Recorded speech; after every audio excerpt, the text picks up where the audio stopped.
Hello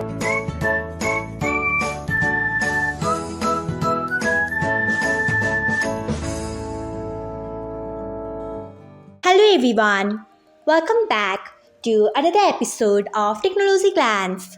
Today, in this video, I'm going to guide you through how you can turn on Save Story to Archive on Facebook Lite. So, let's get started. Firstly, open Facebook Lite app in your device. Then tap on three lines icon. Next, tap on Settings. After that, tap on Storage. Next, tap on Story Archive. Next, you can see the option of Save to Archive. Turn on it by tapping on it.